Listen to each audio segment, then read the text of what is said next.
دكتور محي، ده اعتراض ولا ايه؟ ايوه يا فندم. احنا سيادتك كنا اتفقنا على ان الاشاره للمجتمع. لا. هوضح بس حضرتك تمام حتى لا تسبب قلق. لا لا لا لا لسه هوضح يا فندم. هوضح يا فندم. ده ترك، هذه الامور تركت للجنه الصياغه، وحضرات الاعضاء دلوقتي اللي معترض يرفع ايده، فاذا زاد العدد نسمع. بعد اذنك يا فندم. نعم. تمام. هي تحرص وانا موافق على انها تحرص والمعنى منضبط، ما عنديش مشكله. انت معترض على المجتمع والعمل العام. لا لا لا بالعكس، وجود المجتمع هنا كمان جيد، بس انا اتمنى حذف حمايتها عشان ده احنا اتفقنا عليه قبل كده ان احنا اي حاجه تثير شبهه نشيلها، فكلمه حمايتها هنا بعد اذنك تحذف، يا اما نحذف المجتمع. الاولى نحذف حمايتها. بشكر حضرتك. طرق الشبهه اولى. شكرا يا فندم. اللي موافق الدكتور محي يرفع ايده.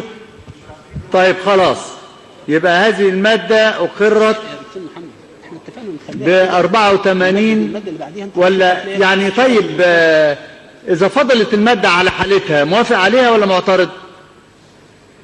لا برفع ايدك يعني. بس الماده اجمالا رائعه وهي ما فيش اي مشكله، لكن البعض يتخوف يا سيدي مش بالكلام، برفع اليد بس. لا انا قلت رايي يا فندم، قلت رايي ورايي ما نمثله. يعني انت موافق عليها ولا معترض؟ اتمنى حذف حمايتها يا فندم. اشكرك. وموافق ولا معترض؟ ما انا موافق مع حذف حمايتها. موافق، يبقى بالاجماع. نقطة النظام تتعلق بأن احنا بنناقش موضوع مهم، وهناك مظنة أنا بعتقد أنها ستؤثر في مصداقية الدستور نفسه. هي ملكية الدستور. هناك من يتحدث وكأنهم يملكون الدستور والآخرون طارئون مجرد معارضين. دي مسألة أرجو أن احنا نوضحها تماما. لا ما فيش كده يا عمرو بيه. اما الاصوات ما عندناش كده، فدي اصوات العدديه. ما من الاول هناك انتقاد لان العدد مش مظبوط. عمرو بيه لو نظرت، انا عايز اعلق. لو نظرت لوجدت اجماع. انا المساله مش رد، انما هو تعليق على كلام قيل، وانا اعرف يعني ايه اللياقه والاصول في الحديث في مثل هذه اللجنه الجمعيه المحترمه وامامكم. هناك 3 نقط. النقطه الاولى، لا معلش يا عمرو بيه، والله انا اسف جدا، لانه الكلام اللي قيل كلام مش مظبوط. كلام انه حتى التعديلات تعتبر انها رفض للدستور. هذا ضد كل منطق العمل في البرلمانات والعمل في الحريات والعمل الديمقراطي. ازاي الكلام ده؟ لما نقول احنا هنقدم تعديلات، هذه التعديلات يا اما ينظر اليها سلبا كما ذكر الدكتور انها تطعن في الدستور، او ينظر اليها ايجابا. الزملاء جميعا بدأوا يعترضوا يا عمرو بيه. تحسين الدستور. في هناك مبادره، هناك سمحت يا سياده الرئيس، ارجوك يا سياده الرئيس. أرجوك طبعا انا هقعد، انا هشوف، لان الزملاء بداوا يطلبوا الكلمه للتعقيب عليه. الاغلبيه العدديه والهيصه اللي بتحصل في الجلسات دي ده مساله ضد الديمقراطيه وضد احترام الديمقراطيه. مش مجرد انهم يهيصوا تبقى بتاع. لا هي الديمقراطيه. معلش مش مظبوط الكلام ده. استريح. انهم مش هيمنعوا علينا ان احنا نتكلم ابدا. خلاص لن يتملك احد الجمعيه التاسيسيه بمجرد الزيطه والتصحيح الاعداد. ازاي هذا دكتور مفضل، هذا دكتور مفضل. بس يا حضرات، بس يا حضرات. طيب ده كان مشهد من يعني لجنة المية، وكان وقتها السيد عمرو موسى عضو في لجنة المية. طبعا ده كان قبل ما يعلن استقالته من لجنة المية. تعالوا سريعا نبص على يعني التعديلات ما بعد 30 ونشوف إدارة الجلسة. هل هتشوفوها إدارة مختلفة؟ هل إحنا قدام رجل يمثل أهل وعشيرة ورجل آخر يمثل دولة؟ تعالوا نبصوا وبعدين نبقى نعلم.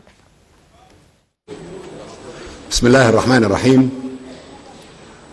أفتتح الجلسة الأولى للجنة 50 للتصويت على مواد الدستور.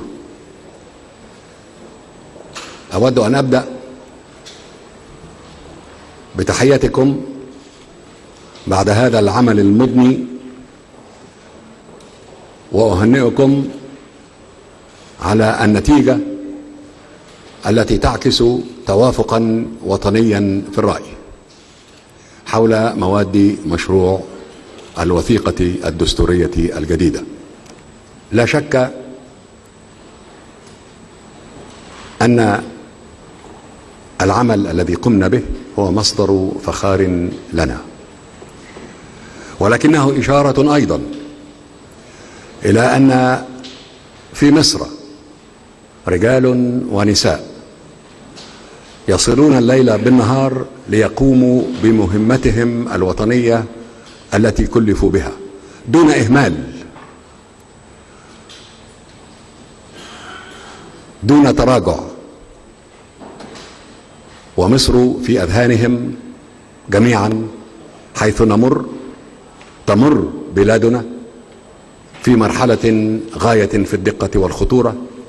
يتعين علينا جميعا أن نسهم في إعادة بنائها، وأن نسهم في أن تقف مرة أخرى على قدميها شامخة عالية مؤثرة كما كانت على الدوام.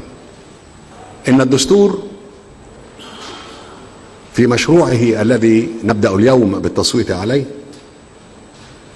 هو دستور المستقبل، كما أنه يحافظ على التراث.